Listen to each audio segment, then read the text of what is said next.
Welcome, everybody, to another episode of Kill the Noise with your host, Joey Ruffalo from JR Financial Coaching. My guest today is Fallon Jordan. She is a dementia prevention coach. Fallon is the world's leading dementia prevention coach and brain health coach. She has helped thousands of people heal their brains and bodies naturally so they can thrive in every area of their life, including business. She supports clients through online classes, master classes, one-to-one coaching, family coaching, and corporate wellness programs. Wow, it's a lot. Alongside her massive toolbox and life-changing resources, she is a gifted healer. Fallon is able to quickly alleviate pain, fatigue, and other bothersome, that's a mouthful there for me, other bothersome symptoms through her connection to the angelic realms. Welcome, Fallon. How are you doing today? Thank you. I'm so good. I'm so grateful to be here. This is amazing. We always have so much fun together. So thank you for bringing me. I appreciate you coming on, and I appreciate you letting me butcher through some of that there. I loved it. Angelic realms. When I read that the first time this morning, I was intrigued by that. Tell me a little bit more about that. Yeah. So just with my journey of holistic mental health and psychiatry, neurology, I was seeing people get to a certain level of healing, including myself. But when we're talking about the brain, we also need to talk about the rest of the body. And I really just needed more healing for my heart. So I started receiving Reiki sessions, and they were incredibly powerful. And so I went ahead and got certified as a Reiki master myself, and then just continuously learning and growing with my mentors, but then also my clients. And so when I'm setting the intention that like we're going to bring in, God and your angels and guides, everything of the highest light to provide you with healing messages, anything you need, I don't really get that many messages. Like a lot of people who do Reiki or like psychic work, like they're getting a lot of messages. What I do is I hold a space for the clients, angels, and guides to come in and have really intimate time with them. People from the other side may come in. Could just be specific people that they've worked with in the past. Maybe new angels are coming in to support them. But it's really fun because after the session, we get to be like, okay, so how are you feeling? And then after, whether it's that day or a couple of days later, like, I'm so curious, like what came in for you? And like, I mean, just the things that have been happening for my clients, just, I've been trying to connect with this person and they didn't come in until you, or I didn't know I had hundreds of people on my spirit team. I only thought I had 4. Oh, no. You're never alone if there's hundreds. My gosh. I know. But for me, especially like my journey with my mental health is I always felt like a loser. I felt different, but deep down, I'm like, I feel like I'm supposed to be myself and for people to like me, but no one was liking me if I tried to be myself just a little bit. And so for me, knowing that I had all of this support this whole time and that I've had this level of support my whole life, it really just shifted and changed everything for me. So they're like literally tapping on my head right now, like we're here. But it was just cool. Like, I'm like, I just want to do Reiki and like go through the process. And then it's like continuously every time I meditate or work with a client or, spend time, like I said, with a mentor, receiving more attunements, it's just like, no, like you're here to provide healing from the angelic realms. And that's what you need to start telling people, which is why you got my first new updated bio. Nice. Yeah. You're exclusive here. Very. I love that. When I'm coaching people, sometimes it's talking about their life journey and where they're going, and people sometimes reflect back on paths they should have taken or choices they should have made. And I always kind of let them know that maybe it just wasn't their time to take that path or that choice. Mm-hmm. There's always something for them to be open to receiving.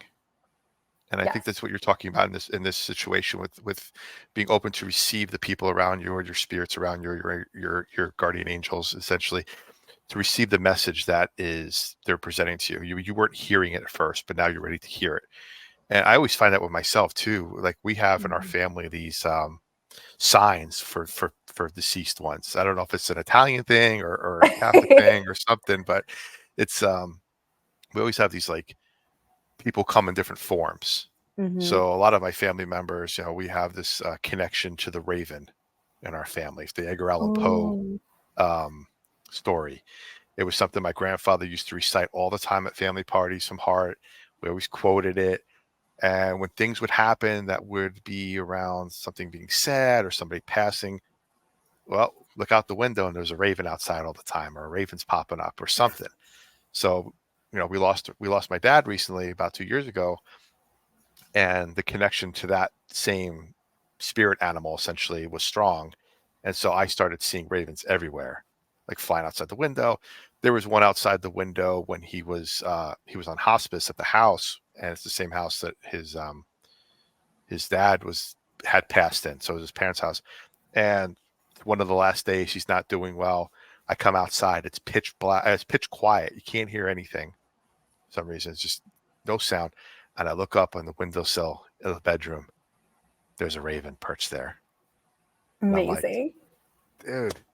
So it's one of those things when you hear a song that reminds you of somebody, or you see something that reminds you of somebody. Like I'll be driving around, kind of feeling a little blue, kind of missing dad a little bit. And I'll look up and I'll say, oh, that store's called Raven something. I'm like, I wonder why Yes. at that moment I'm seeing that and connecting to that and feeling that, like, that relief of like, okay, there's still watching over me. There's still some protection there. So I think that's Amazing. open. People are open to receiving some of these messages. I think it does do something to calm ourselves a little bit and kind of get back to that centeredness of like, okay, I'm not alone. I am being guided towards these different signs and situations. Absolutely. So And that's why it's so important for us to understand that our time and our attention are our biggest assets, because if you weren't paying attention, you would have missed that sign, right? And mhm. there's a lot of companies that spend trillions of dollars, as we all know, to deter our attention and tell us that we need things that we don't need. And so for me, just coming from the brain world, I'm like, we really need to help you heal your relationship with your brain so that you can focus, so that you're not meeting the signs. I mean, I met with someone a few months ago who was doing a reading for me, and she's like, you're missing 80% of the signs that your angels are showing you. And I'm like, what? Me? But I'm grateful Yeah. because it made me more aware. And then this morning, there's a big, beautiful window right behind me, or in front of me rather. And I just saw this bird fly by a couple times, and I was like, I feel like he's for me and not my cat, because my cat has a few bird friends. And so I ran outside and I was like, are you here for me? And it was a raven, and it was flying around. And I was like, who's this raven for? So I guess it was for you, because I've never seen this raven before. Yeah, so it's reminding you of our appointment today. That's what it was. Exactly. That's awesome.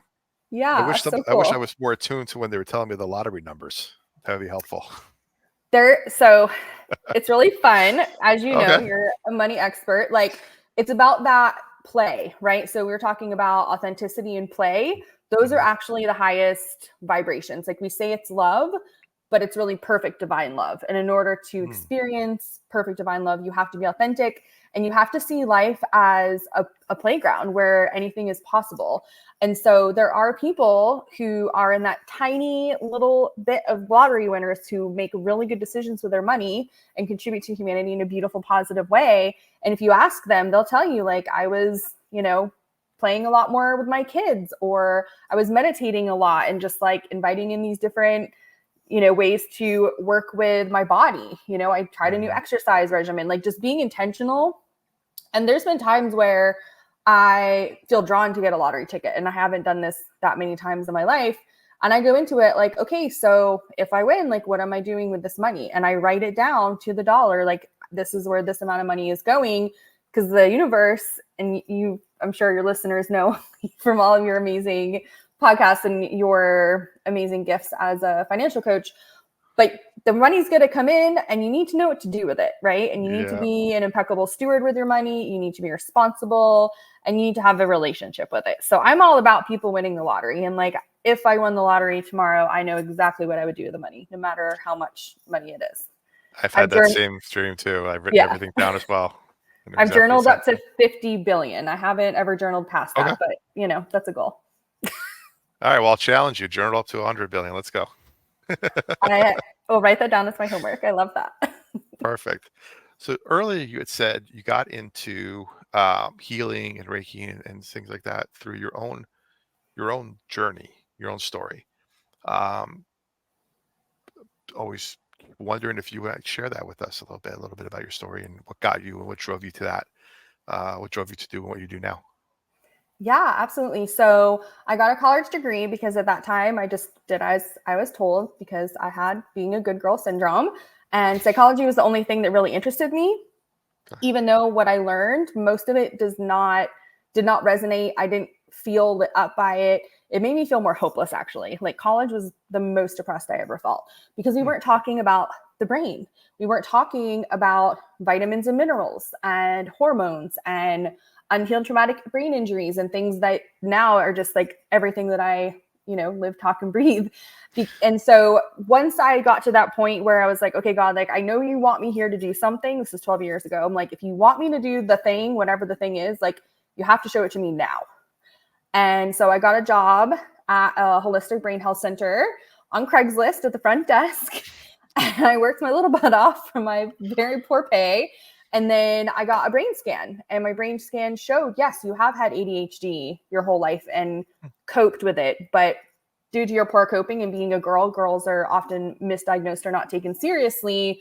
The impulsive parts of my brain led to impulsive decisions as a girl, which was promiscuity and alcohol and drugs and driving fast, getting in accidents, like just like the classic impulsive stuff. So when I finally got my brain scan, it's like, yes, you have the ADHD, but like you also have PTSD, you have a lot of unhealed concussions. And so then I was like, wow, like this is stuff that isn't really, some of it's not my fault, right? Like if I'd known Right. my brain was dysfunctional early on in life, I could have done something about it. And B, you're telling me that there's like very relatively simple things that I can do to make my brain better. And so this is at 28. And at this time, the three parts of the brain that we see losing blood flow and function in early dementia, I had all of those three markers at age 28. Wow. Which is why dementia prevention starts now. Whoever's listening, I don't care how old you are, it starts now. And this is why. And so I did my bioidentical hormone replacement, hugely important. I took a lot of supplements that have been proven to boost blood flow to the brain and body to heal my concussions. I did hyperbaric oxygen therapy, which was boosting blood flow through pressurized oxygen to my brain and body. And then I had to do the hard work, which was the therapy and addressing the PTSD. So I was very grateful that I've had access to some of the best brain-based therapists in the world. Talk therapy really doesn't have that much supportive evidence of how much it helps because it can actually re-trigger the brain, especially for people like me who are considered like a severe PTSD case, and then men's brains, because it brings us, talking about the trauma brings us right back into it. So I'm doing all of the best brain-based therapies. And then I get my brain rescanned many years later, and my brain is completely healed. My brain looks healthier and younger than it did. So I'm 38 right now, and I know that my brain is the healthiest that it's ever been in my life because I have repaired the damage that was done. I know all of the risk factors I have for dementia going forward, and I address them every day through my lifestyle decisions. And of course, a lot of that starts with our thoughts and how well we talk to ourselves and treat ourselves. Like self-love, there's a deep science to it. But my heart was not, like I said, like my brain, I mean, my brain's all over the internet. You can see it. Like I'm very proud of my brain. It's very beautiful. It's amazing. But my heart was really suffering. And it's a journey, right? Like I just was like, I'll do whatever I need to like help my heart feel better so I can be more open to receiving, right? Open to receiving love, open to receiving the opportunities that I want for my life. I kind of always felt like I was supposed to work for myself, but when I was depressed, like that wasn't even a real conscious thought. And so receiving Reiki for myself helped tremendously. And then I was like, I want to get certified and do it. And then like, I mean, it's only been a year since that happened. And I feel like this has been the most transformative year I've ever had in my entire life, even though I've healed my brain. Just what I've done with healing my own heart and helping other people heal their brains, their heart, and then other things going on in their body, like pain, autoimmune disorders, things like that. It's really just brought out my true purpose, which is like helping people heal from the top down. Nice. Yeah. I love that. You Yeah. had said something about biohormonal, was it biohormonal replacement? Bioidentical. Bioidentical. Very Okay. important that it's bioidentical and not just hormones. Okay. So what is bioidentical something something? Okay. So it's bioidentical hormones, which means that they are made specifically for humans, Okay. and you're measuring very specific markers. So again, women measuring their hormones is like a very tricky business because of how we are basically 4 different women throughout the month. Whether or not we still have our uterus, whether or not we've gone through menopause, we still are in a natural cycle with the moon. We are 4 different women throughout the month. And so getting our hormones measured has to be very precise. And then again, we need to address it properly. Men obviously is a lot easier, although men usually getting their hormone testing really needs to be early in the morning because that's the most accurate testosterone reading that we can get. So a woman with low progesterone that needs to take bioidentical progesterone, for example, will have most likely she'll be sluggish, she'll have anxiety, she might have extra weight. Most of the women I've worked with that are in their 40s, 50s, which is when our progesterone really takes a hit because we're either going through menopause or perimenopause, they are craving foods they never used to. They're drinking more than they used to. And it's very, very easy to get treated for low progesterone. And then with men, getting treated with bioidentical testosterone instead of like fake testosterone is going to help tremendously with fatigue, brain function. It can also help with just like overall how you feel in your body, which is why there's a stereotype of taking testosterone and getting super muscular. If you're taking bioidentical hormone replacement for low testosterone, it's literally improving your brain function. And because your hormones are distributed from your pituitary gland, which is in the center of your brain, it's very important. So the bioidentical hormone replacement for me and thousands of my clients is vital. But the part that people are missing is that a lot of those hormonal issues began from a concussion, which concussion, traumatic brain injury, TBI, mild traumatic brain injury, those are all words that are interchangeable. They're all the same thing. And when your brain, which is really soft, it's the consistency of soft butter, and it's literally just floating in your skull. And especially right here, your skull is very sharp, bony ridges. So anything where your head and your brain is being banged around in your hard, bony skull is going to cause issues with blood flow, and especially the pituitary gland, which is where our hormones are distributed. So if you've had a concussion, like you are going to need bioidentical hormone replacement. That's why it's sad that the most severe example, of course, is like the NFL players, right? Like a lot of them retire and like they get really depressed and they gain weight and they have all these problems. And we're like, well, it's because they retired. And it's like, yeah, but it's really not that. It's actually like their brain function is finally catching up with them. I mean, someone playing football, retiring at 35 can still have a brain that looks like an 80-year-old with Alzheimer's disease because CTE is a real thing.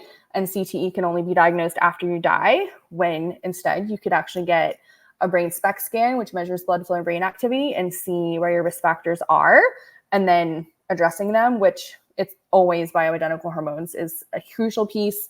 And I truly believe that like every adult on planet Earth is at least every American is definitely going to need bioidentical hormone replacement at some point in their life. Wow. So is there something that somebody can do today? I know you mentioned scans and replacement therapy and some other therapies and things like that. But if I said to myself, I want to get started today, what's the first thing I can do like in this moment as I'm making my scan appointments and everything else? What can I do to get started? To take care of your brain in general? Yeah, just to kind of get down this healing path. Yeah. So the most important thing is getting as much water as possible early in the day. Your brain is literally fat and water. No, I can't see Trust that me. right here. Yay. So trying to get as much as you can as early in the day because it's going to actually nourish your brain. And you can literally get a brain scan one day and then get a brain scan a different day when dehydrated, and you can see the difference.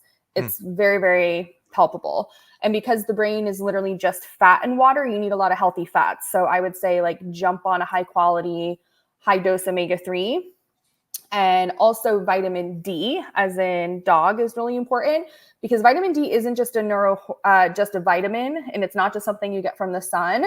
Vitamin D is actually a neurohormone. So again, like when we're talking about hormones in the brain, starting the pituitary gland and going all throughout your endocrine system, you have to have an optimal vitamin D to have a functioning brain and body. Last time the CDC put out statistics, 92% of Americans are deficient in vitamin D, and we wonder why we're having a lot of the problems that we're having. I am convinced if no one changed anything about their lifestyle except most of their water in the day, 80% of your water before noon. You're taking a high quality, high dose fish oil, and you have a vitamin D level that is measured by blood of 80 or higher, there's a very, very minimal chance that you're going to have any problems. And if everyone in the world did that, I'm convinced that like the psychiatric and rheumatoid and like all of those different branches of medicine, like a lot of those businesses would shut down just from those three things. So that if they're going to shut down, they don't want you talking about this then, do they? So in the past, and I say this jokingly, but like I'm saying this with a very pure intention, you know, in the past I had battled with suicide thoughts. Going forward, now I know my mission. There's literally nothing that could happen in my life right now or ever where I would check out because I know what my mission is. So if I do mysteriously end up dead and someone says it's a suicide, it's because I'm sharing this information because it's my mission. Oh, wow. Okay. And I know what you're going to, someone's thinking is quality of water, right? Make sure it's high quality, try to stay away from plastics, try to stay away from tap water, have some type of filtration system. And also, you don't have to necessarily have a water charger, but I have a water charger that's infused with like Reiki and all these fun things. But even just putting an intention in your water, like in the morning, especially, like I am blessing this water and as I drink it, I am letting it help heal every cell in my body that needs to be healed. And then with the supplements, you have to make sure they're a good brand because there are omega-3s, which are also known as fish oil, but you can also get algae if you're vegetarian, and vitamin Ds. And a lot of them are at the grocery store that are literally worse for you than you actually taking them. Yeah. If you go to Costco and you poke a hole in the fish oil, right? So you can squeeze out the ingredients inside and you squeeze it onto a styrofoam, the styrofoam will disappear in 24 hours. So you can imagine what that's going to do to your organs. Oh boy. Yeah. So a few brands I recommend are Pure Encapsulations. Okay. And then for the fish oil, Natura Health. So it's almost natural, but no L at the end. Those are like pharmaceutical grade omegas. They're very clean. And the thing about getting the fish oil from fish that aren't poisoned is also really important too, because everyone who's taking this is important for everyone to realize too about the way that I view the world and my mission is about self-responsibility, because everyone who is currently taking pharmaceuticals is peeing them out into a toilet and that water goes out into the ocean. And then I somehow am drinking that water at some point or showering with that water. So the average person actually has about 7 evidences of pharmaceuticals in their bloodstream. And it's not because they're prescribed. It's because of the pharmaceuticals that are going into the ocean, into the fish, and then us eating the fish.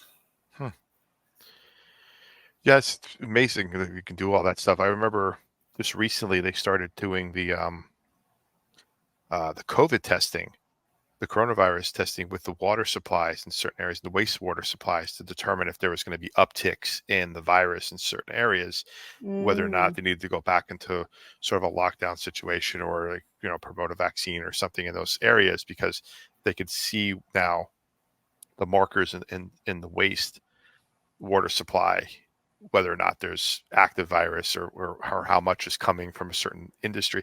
So I can only imagine what they're going to do, what they can do with the pharmaceutical aspects of it too. Like how many people are on are vitamin D deficient? How many people are not on, you know, the right levels of things? And they can kind of track certain areas and go, okay, well, the Pacific Northwest is deficient in this, and this area is over here. So you know where you're living with, if you have to do something different in addition to your normal routine, considering the environment or your location. So yeah, the traditional rule of thumb is the bigger the fish, the bigger the chance of them having some of these like heavy metals and pharmaceutical elements in their body. Yeah. And then nowadays they were talking about, I think somewhere in California, I was reading it happening, where they're going to, in order to, what was it they were going to do? Oh, to help with like the drought situation out there. They were talking about recycling wastewater into drinkable water at some point down the line. And I can only imagine that even through the best chemicals. Obviously, they got to use chemicals and some other things to kill off everything previously. That reintroduction of chemicals and aspects to previously wasted water now to becoming drinkable water, it's going to have even more of a detriment to our internal bio analysis, or whatever the proper terminology would be. But it's going to F up our bio at some point, right? You got to think in order to like try to, well, we're saving something over here, but at what cost over here? And if we're talking about trying to get our nutrients and everything in line, this introduction of these environmental factors and these external factors into our diet, because more stuff that we have to do to combat it. It's just it seems like a constant struggle with trying to be centered and healthy. It is. And I mean, there are systems that are set up specifically that way. And it's always like moving us to the next thing or causing more separation. Usually it's simultaneous. Mm-hmm. If everyone had a blood level of vitamin D of 80, there would be very minimal people getting COVID. Interesting.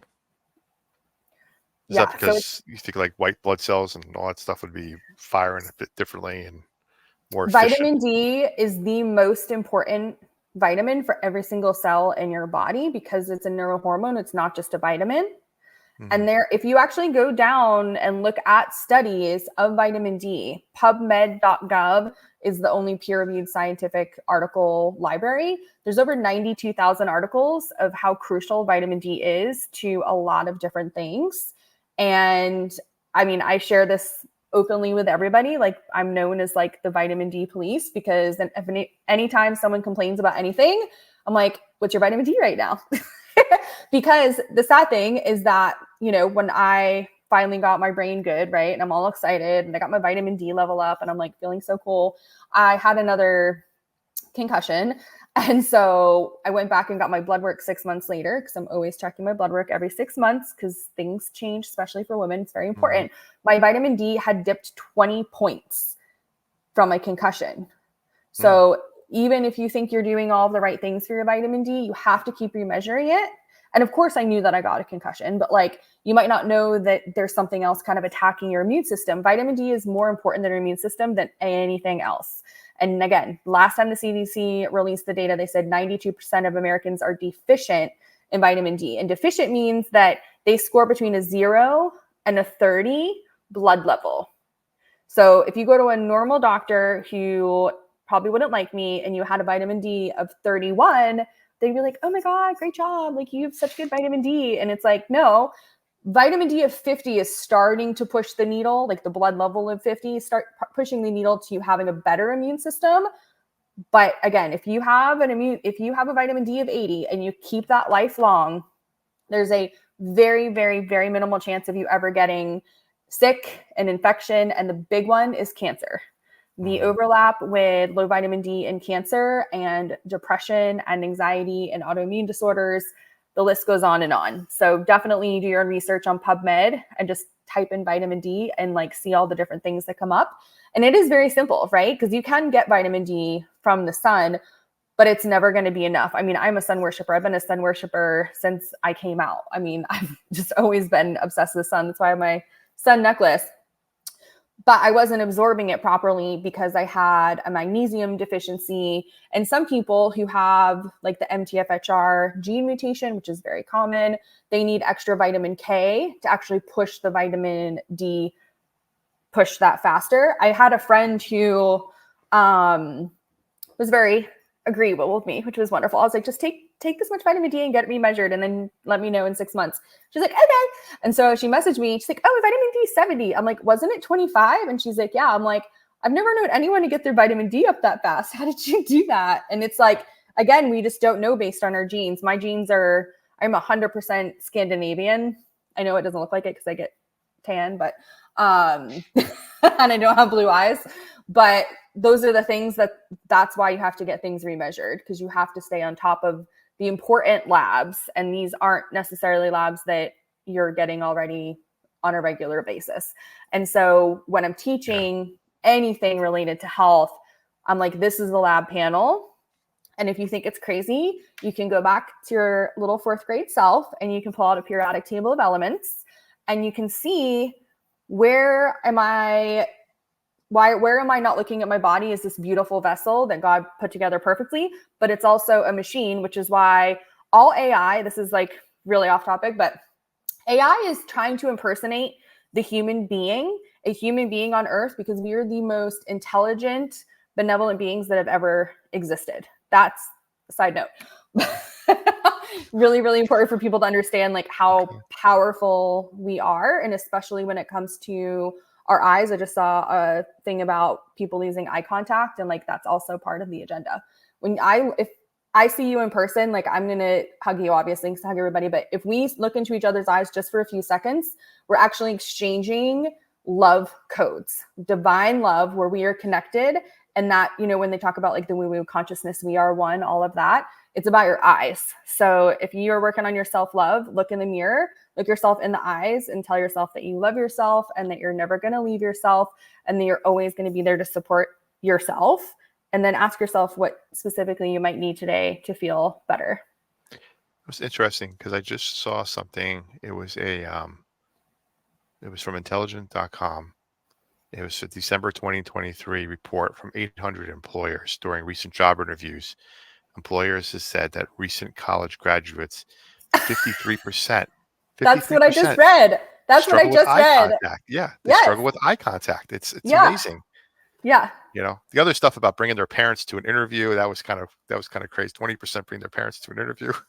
Wild. And the thing that's so fun about this, like for people on the personal development journey, is, if you've been staring at yourself in the eyes and telling yourself that you love yourself for at least 2 years now, I'll start to notice like my eyes are changing. Like maybe there's like more shine or like the color's changing. One of my best friends who's known me a very long time came up to me and she's like, your eyes look different. And I'm like, yeah, that's because I'm like working on raising my consciousness, because I'm raising my vibration, because I'm trying to get as close to my full authenticity so that I can live as close to possible as perfect divine love. Obviously, some of us, like, I don't think that's necessarily something that all humans are able to do. I think that's why, like, it's important for us to involve, like people like Jesus in our lives, because they did walk in perfect divine love, and they were their full authentic self, and they never hid their voice from anybody. And although there's some really sad, horrible things obviously happened, like he never went back and was like, I regretted not doing this or doing this. Like, this is the information that I need to share with people. And that's really, really important, because we're all here to have an amazing experience. And when it comes to joy and purpose and money and health, it really comes down to like, how do I feel about myself? And then what are my relationships like? Like my cat apparently just decided he would show up and hang out with us. Like, that makes me so happy, because like we have a very loving relationship. And I think it's so important for us to just remember, right? And like, that's definitely something COVID taught us. Like, hey, like, what are my relationships like with these people who I'm living with and spending all this time with? And I think it's just important for us to remember, like, it starts with really, really taking care of ourselves and making our health a priority, and understanding that that's what the tangent originally was. Okay, the periodic table of elements. So we want to have like healthy magnesium, selenium, chromium. Those are important things to have a lot of in our body and that we can get measured. We don't want things like mercury, lead, and arsenic. These are all things that are measurable. And as someone who had literally off the chart, their scale of like 0 to 100, mine was like in the 200s of mercury and lead toxicity. And so that was something that was hindering my brain. It was like a major risk to my dementia, because it's attacking a part of my brain in the back, which is responsible for mood and movement. So again, like that expression of like, feel like I'm walking with lead in my shoes, like that was like literally my life for a long time. And I wouldn't have known if I hadn't gotten tested, because I was, I've been pretty high functioning like all of my adult life, but like I wanted to be my best self. And so when these tests came back and I was like, oh wow, like these are really bad. So I guess that's awesome, because that can only go up from here, right? The problem I see is most people come to me and they're like, all my labs are normal, all my brain scans are normal. And I'm like, we're not doing the right labs and we're not doing the right brain scans. Let's get as much raw, bad data as possible, because those are all things that we can heal. And you're only going to know that in 6 months, you're going to be the healthiest version of yourself. Wow. So my takeaway from this conversation is you gotta be your own advocate Yeah. on a lot of these things. Mm-hmm. Find support around you and love yourself I love that. and keep pushing forward. I love that. Yeah. Yeah. The advocacy part is definitely important, and finding the support, because you're going to run into roadblocks with insurance companies and some doctors. Now, there's some doctors. I have a great doctor. My doctor is amazing. We go through the books, we look at the things, we try all these different things that are kind of off the wall, quotes off the wall. Yeah. You know, we get the testing done every so often. She fights like hell with the insurance company to get things approved for us. I love that. Absolutely amazing. She was very integral in getting my wife's situation taken under control. My wife had a tumor in her skull that sort of ballooned out of nowhere. She had a major operation about 2 months ago. But my primary care was just on the phones with the insurance company, get the scans done, get everything that needed to be done in a timely fashion, rather than not. Because if we waited any longer, the outcome would have been a lot different than what it is right now. So having those advocates, and people are uh, scared to speak up at the doctor. They're scared to sort of tell the doctor, I don't think what we're doing is working. You might be wrong on this. I read this, because we're easily dismissed as not being, where did you go to med school? This online, you ever see people online when they get to arguments, so where did you go to med school? Where did you go to law school? When something pops up, this online legal experts. So when you go to a doctor's office, you say, hey, I read on WebMD, or I read on PubMed, hey, this is sort of going on. What are your thoughts on this? They may not be as up to date on some of the research and knowledge that's going on. So they're just antiquated in their thinking of what they've learned and they've seen maybe. But don't be afraid to switch your primary care if you can. Check out different Yeah. doctors, interview them, shop around, find a doctor that you can connect with that'll work with you and help you. This way they could put you in touch with different things that might be off, not traditional medicine, for example. Like, personal note on my end, like I go to a stretching place to get I'm very tight. My muscles are very tight up. It wounds me up. I get very sore and stiff. So traditional testing shows everything's normal, whatever. My doctor suggests, say, go get stretched out. Go to a place that's going to, move you in a certain way that I can't do myself, and have some Yeah. assistance.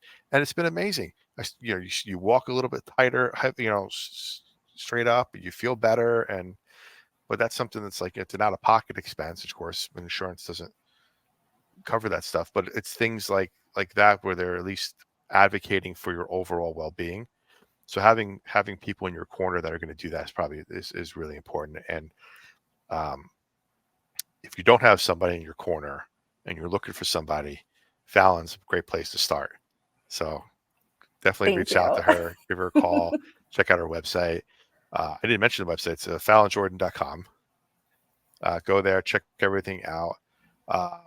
Before we get into our rapid fire question section, I'm so excited.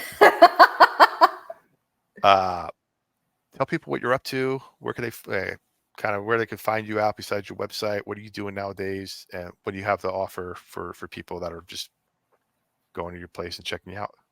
Yeah, so definitely if I resonate, I do a lot more than just dementia prevention coaching, and it's all beautifully outlined on my website, and you can see the different services that I have and kind of go through some fun different portals, because dementia prevention for me is all about healing generations of families. So if grandma is having memory loss, her adult children are stressed and depressed, and their marriage is suffering because they're, trying to take care of two generations, and then their kids have ADHD, autism. I really treat the whole family, because when we're talking about dementia prevention, it's all the same stuff. It's the vitamins, the minerals, healing, concussions, all of that good stuff. So again, like, this is stuff that you can start doing at any age. And I just have a new dementia prevention course. This is like 12 years of my blood, sweat, and tears. So I'm grateful that I did it. It's under courses on my website, and you'll see a few other things there that I have. I'm active on Instagram. I love the gram, and I have a YouTube channel where I'll post about my podcast. Some of my webinars are on there as well, like a bunch of free information. Awesome. And everything will be in the description below. All the links will be there. Definitely follow along, check her out everywhere, and amazing connection. So just go ahead and do that. You'll be better for it. And at least you have somebody in your corner in some shape or form to help you out in this process. Yeah. So it was so cute. I years ago, when I was like getting into spirit animals and stuff like that, I asked like all my friends, like, what would you think? Every single one said a bunny. And I'm like, that makes sense, right? Just like bouncy and happy and fun and playful. And then my friend who knew me through work, and he knew me as like a coach and like as the person who's the advocate, and like having to kind of argue with my patients' doctors who aren't listening to like what we tried to explain to them. He's like, you're more of a honey badger.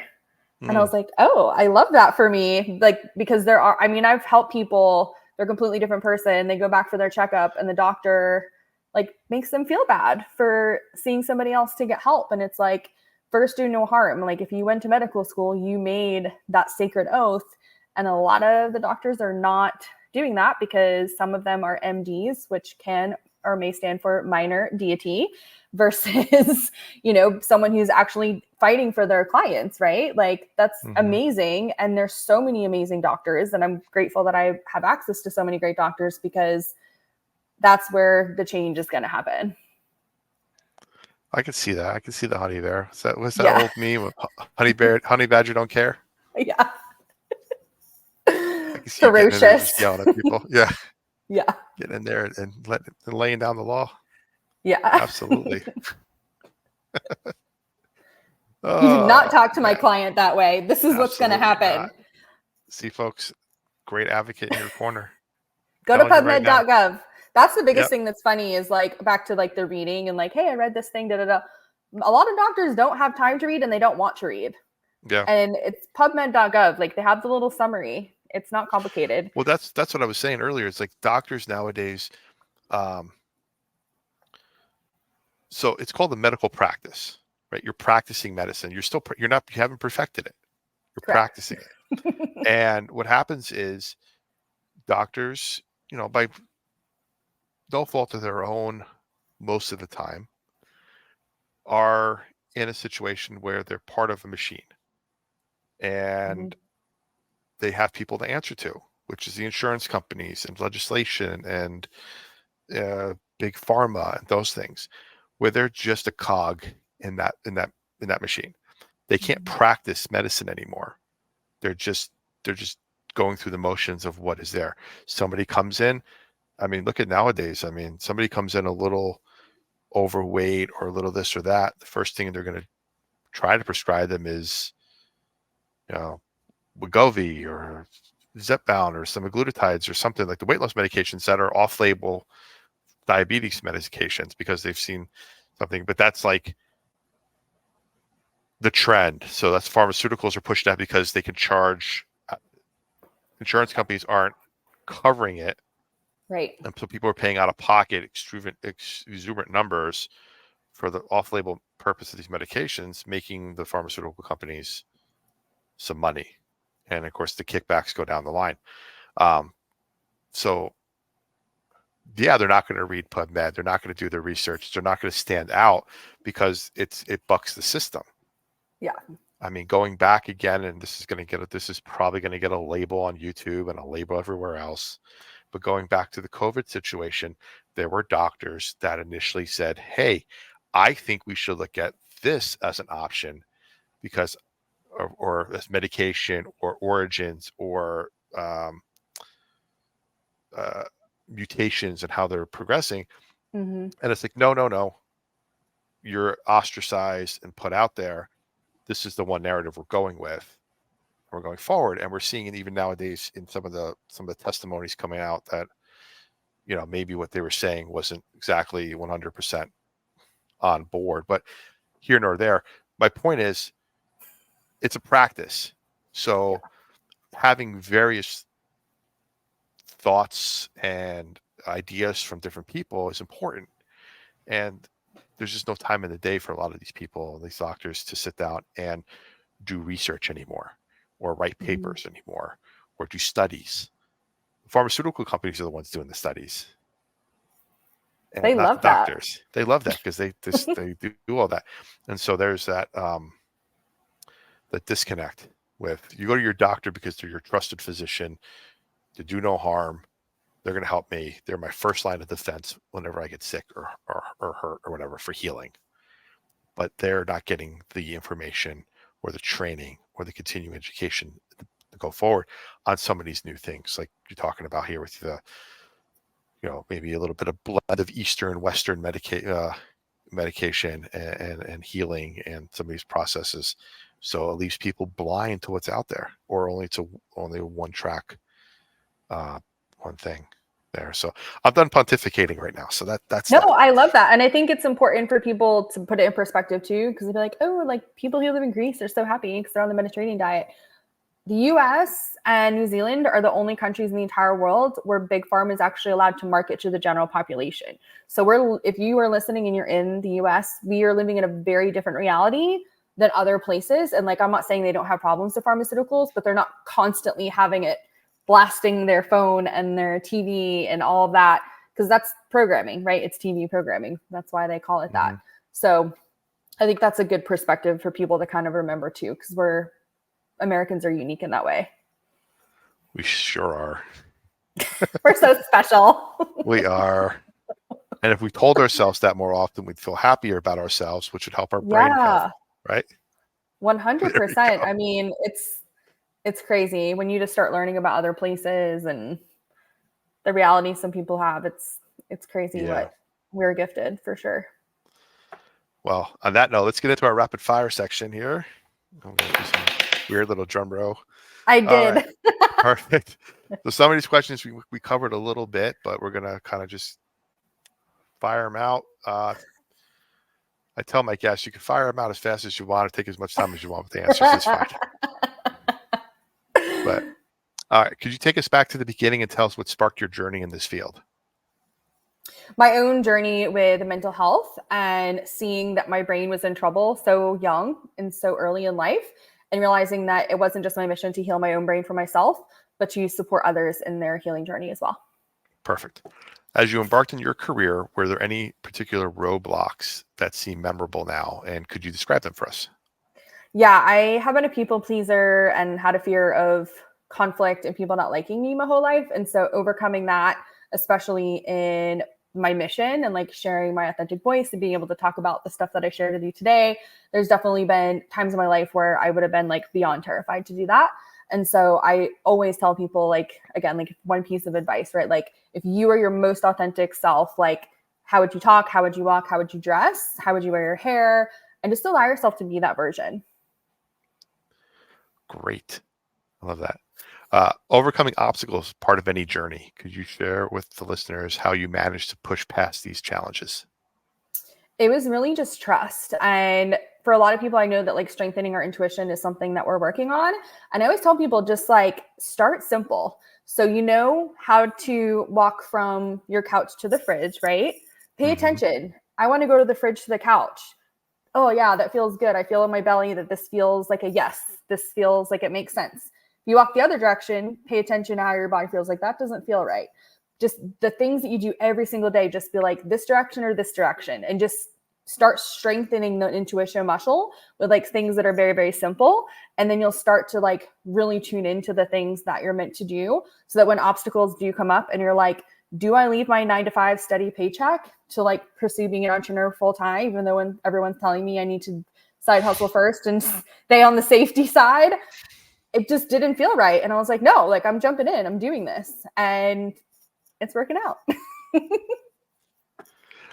Looking back with the wisdom you have now, what advice would you give to your younger self to better navigate those roadblocks initially? I'm really passionate about people knowing their human design as early in life as possible. And so if I had known that my strength is actually in the wisdom that I share with other people, it's not about me being persevering, that's just a tiny piece of the puzzle of my human design. But knowing that would have helped those moments where I really wanted to give up because I had a lot of those moments. And so bringing again back to the big picture, right? Like at some level, like my soul chose to be here during this time, which let's be honest, like this is the most amazing time to be alive because we can make change. Like we're on a screen talking to each other in very different states, and we get to share information with people that could completely save their lives and change their future generations. So if I had known early in life, like this is the way that I'm designed, which human design is the soul blueprint, like this is the direction I'm meant to go, everything would have changed. Yeah, it's amazing what we can do nowadays. Yeah. I can't imagine go like another 30, 40 years where we're going to be at. Mm-hmm. I can't wait.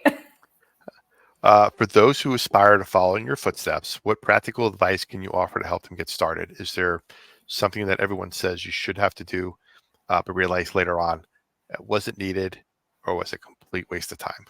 I love this question. I've shifted my business so many times and my niche because I was afraid to just be me.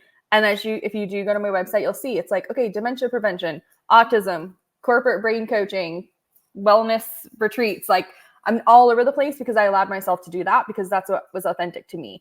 Let your business, let your life be authentic to you. And don't pay attention to what other people are telling you because a lot of people tell you you need a niche. A lot of people even tell you like you have to have a website, and that's not necessarily true.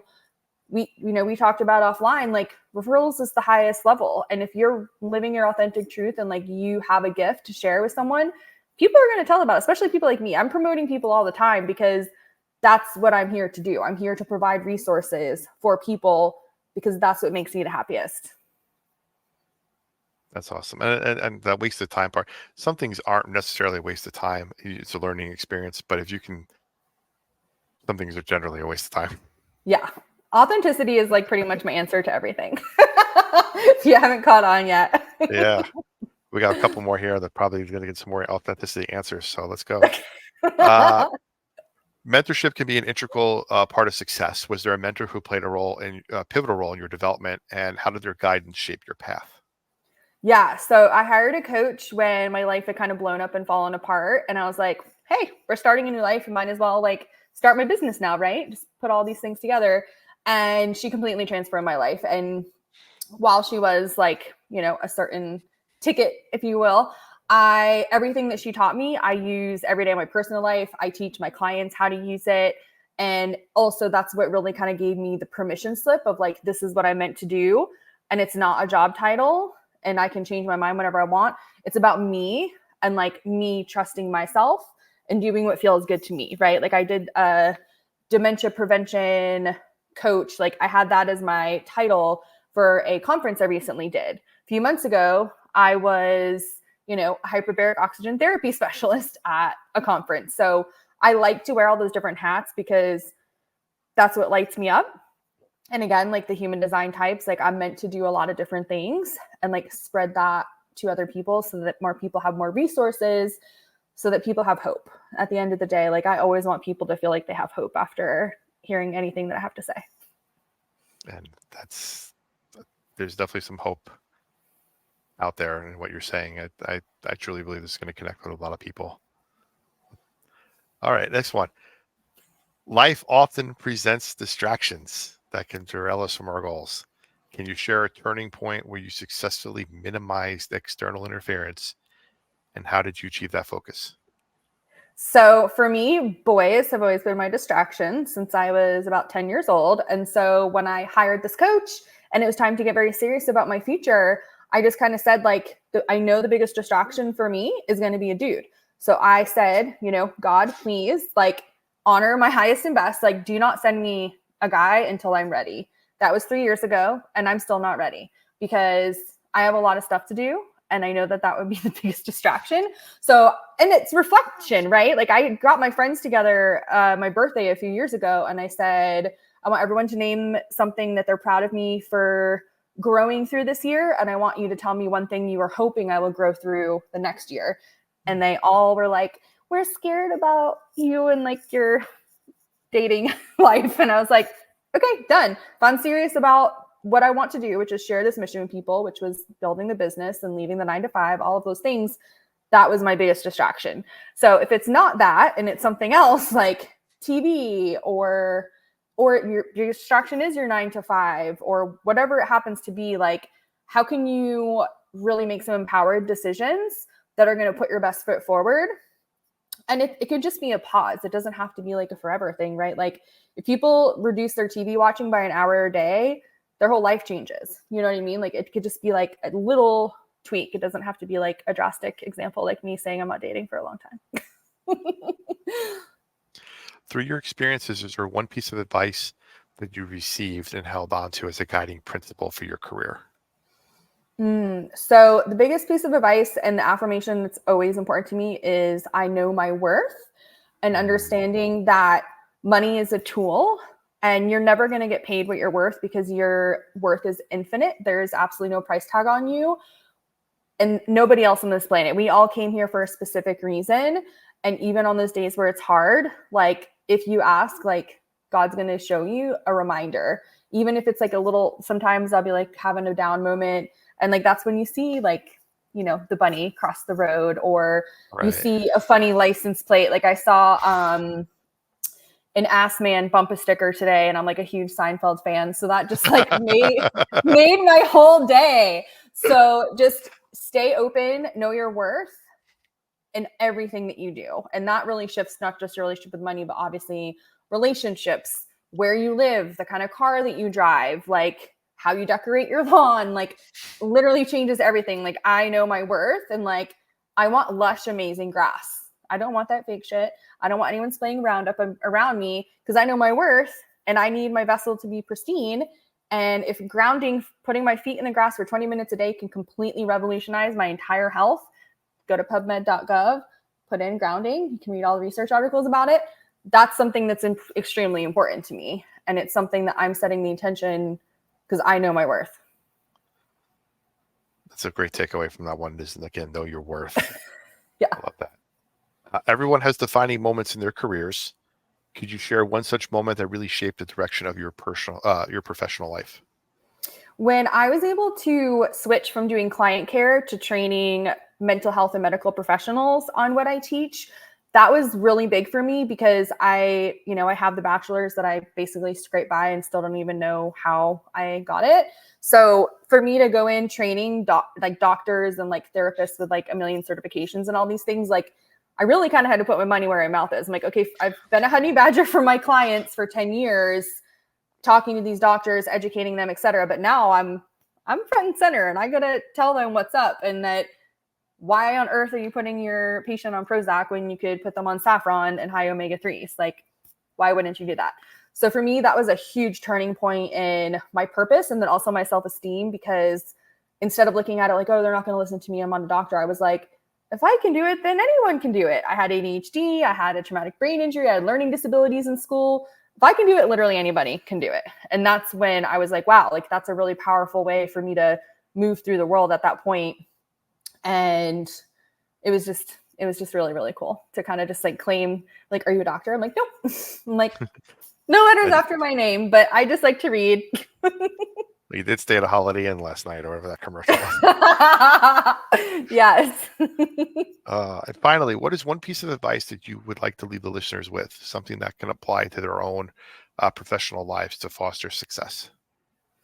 So I think, again, the biggest thing is just like waking up and kind of knowing your purpose. And your purpose is the feeling. What is, like, for me, it's joy, play, and expansion. For the beginning of my business, it was freedom and openness, right? Because I was coming out of the 9 to 5, like feeling like people were always like trying to figure out what I was doing or not doing while I was on the clock. Like changing my values of how I want to feel, and then that being the first thing I wake up to think about in the morning. And then when my head hits the pillow at night, like, what did I do today? Like, what were some moments that were like really joyful, playful, and made me feel expansive? I think that's really important, because we get so set on like just regular like goals, when, if you know anything about manifestation, it's about the feeling and it's about embodying the feeling, right? And so like any decision that I make in my business, I'm like, is this going to make me feel joyful, playful, and expansive? And then I have no attachment to the outcome, because I'm all about getting in the frequency of joy, play, and expansion, because those are the basis of my business and my life currently, until I feel like I've mastered them. And then just seeing how things unfold. That's awesome. Well, thank you for all those insightful answers. I did have one takeaway from that, and that was get a bunch of friends around you that are going to tell you the truth. Oh yeah. That's You important. want to get your friends in a circle and be like, yo, this is your chance. Tell me everything and anything that I need to work on. And I mean, I got pretty lucky that they were just like, stop dating, losers. And I was like, I think I can handle that. But it's really amazing. And like, that's been one of the biggest gifts, is realizing that like slowly people around me are like, yeah, like I'm actually doing that for other people too. Like, not only am I reflecting on like what I need to do for myself, but other people are like, hey, I remember when you said like, I needed to consider possibly working on XYZ. And like, not only do I feel like I'm working on it, but I'm encouraging this other person and they're asking me, what can I work on my life? Because there's so much judgment in the world. We don't need any more judgment, right? Like, if we just really loved and supported each other in our highest and best, and we did it from a place of like literal just divine love, everything would shift. Man, I've had a great conversation. I really enjoyed our time together. My guest today has been Fallon Jordan, dementia prevention coach, but so much more than just dementia prevention coach. Go to her website, fallonjordan.com. All the links will be in the description below. Definitely check her out. Take advantage of the courses. Take advantage of everything that's there. I'm going on right now to kind of see what I can do here. Probably going to go to the store and buy some vitamin D. Get ready to get started. Thank you again so much for coming on and sharing with my listeners a little bit about your story and what they can do. And I really hope that we inspired some people to start, just sticking up for themselves, being their own advocates. One of the funny things we talked about this whole process too was we know more about the lives of others, celebrities and people on TV, than we do about ourselves. And so it's important to sort of switch that mentality, start learning more about yourself, how you operate and what makes you tick, rather than some person on TV. That'll make you a better person and healthier overall. And I love that. So thank you again for coming on. Appreciate it. Anything else you want to tell everybody before we go? I just wanted to piggyback over the celebrity thing. Like, that's also on purpose, right? Like, you're famous and amazing and get paid millions of dollars to pretend to be somebody else on a screen. And we think that that's cool. So again, it all comes back to authenticity. All right. Well, I'm going to leave that because that's going to be probably part 2 somewhere down the line. We'll reconnect again and go over that. So I think that's a definite rabbit hole we're going to get down. Hollywood, I am here for it. I love it. So thank you again, everybody. Stay tuned for the next episode, and appreciate you coming on, and stay debt free, my friends.